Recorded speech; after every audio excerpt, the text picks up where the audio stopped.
Good morning and welcome to the Daily Tanya. Today is Monday, the 22nd of Adar Bays. Second Adar. Let's start with Tzedakah, Gedola, Tzedakah, Shemekareves, Esageula. Tzedakah brings Mashiach closer. So yesterday we spoke about the importance of saying the words of prayer, in that even if a person does not have the proper intent, just saying the words is important. And that is what the Alter Rebbe spoke in the last few chapters, the importance of having mitzvahs in action, because the bottom line is to elevate and to bring in godliness into this physical world. The Alter Rebbe now shifts to the other side of the coin, and say, yes, it's true that the bottom line is the action, but we shouldn't think that there is no importance in the intent, in the Kavana, in the feelings when we daven.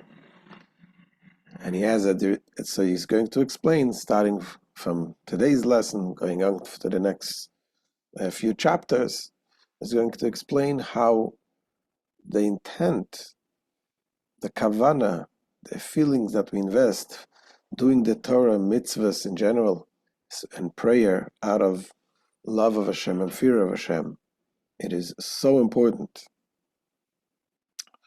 So yes, it can sound a little confusing. Which one is it? What's more important? So of course, the bottom line is we have to do things in action. But Alter Rebbe explains how it is important, and he says that explains the tefillah, prayer without kavana. He compares it to a body without a soul.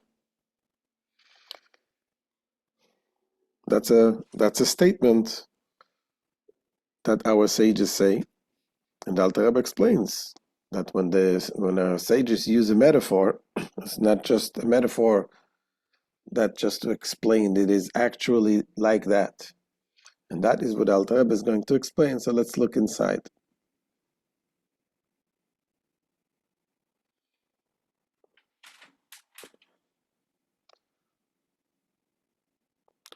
So we continue in chapter 38.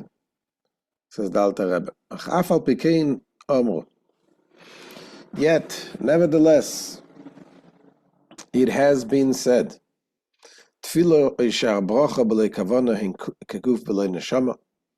The prayer or any other blessings said without kavana, without the proper intent, is like a body without a soul. And he explains why use the metaphor of a body and a soul.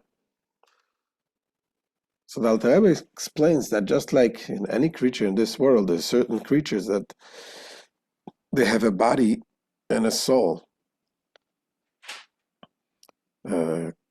Humans, animals, they have a body and they have a soul. So the body has its own life without the soul also. It has the godly life. When a person dies, the body still exists. So the soul gives life into the body, but the body itself also has a source of life itself. And without the life from God, the body wouldn't exist. But nevertheless, you cannot compare the type of life that is invested in the body itself to the life that is in the soul. It's much a greater and deeper level of godly revelation in the soul than in the body.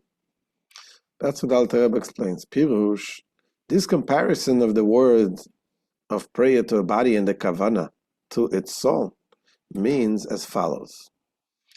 Ki kemoi shebechol abruim shebo'elam hazeh, sheyesh lehem guf u'neshama. Just as all creatures of this world possessing a body and a soul, sheheim, meaning nefesh kol ruach, nefesh kol chai veruach kol b'sar ish v'nishmas kol asher ruach chaim be'apov mikol ba'alei chaim. Meaning the nefesh, the soul of every living being, the ruach of all flesh, and the neshama of all that has the breath of life in its nostrils among all living creatures. V'Hashem mechayes kulam. Now God animates them all. Umehave oisa me'ayin liyesh tamid be'oyer v'chayes shemashpia b'hem. And it creates them constantly out of nothingness by the light and vitality which He bestows upon them. Meaning, upon both the soul and the body.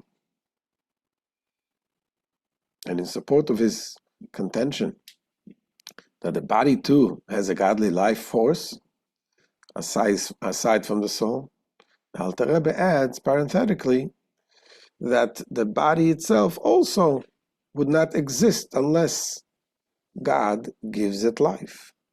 שגם הגוף החומרי ואפילו אבנים ועופר והדמים ממש יש בו אור וחייס ממנו יתברך שלא יחזר ליס עין ואפס כשהיה. Not only humans or animals, even stones, inanimate objects also have the life that Hashem makes them alive. That's what Alter Rebbe says. For even the material body, and furthermore, even the very stones and earth, which are absolutely inanimate, lacking even that sign of life found in plants, like growth, even the totally inanimate beings has within it light and vitality from God, so that it should not revert to naught and nothingness as it was before it was created. And this is a subject the Alter Rebbe is going to explain in length in the next part of the Tanya that we're going to start in a few weeks, Shar Yichud Ve'emunah, how everything comes from Hashem. However, the point here is that there is the life, the godly life that animates and brings into existence the body, and there is the godly life that is invested in the soul. And certainly you cannot compare the level of godly revelation in the body than that which is in the soul. ואף על פי כן, אין ערך ודמיון כלל בין בחינס אור וחייס אמר בגוף לגבי בחינס אור וחייס אמר בנשמה שהיא נפש כל חי. So the Alter Rebbe now concludes the sentence begun earlier, that just as in all the creatures of this world possessing a body and a soul, there is nevertheless, meaning despite the fact that the body and soul are alike, in that they both contain a divine life force, there is nevertheless no comparison or similarity between the quality of the light and life force radiating in the body and the light and life force radiating in the neshama, in the soul, which is the soul of every living thing. So that Alter Rebbe says, and it's going to explain in the next lessons, that this is the same thing when it comes to doing a mitzvah or praying. Without Kavana, it's like having a body without a soul. So yes, there is some life force in there, but you cannot compare it to the prayer that is done with Kavana, with the proper intent. This is the end of today's shir. Amir Hashem, we'll see you tomorrow, Bezrat Hashem.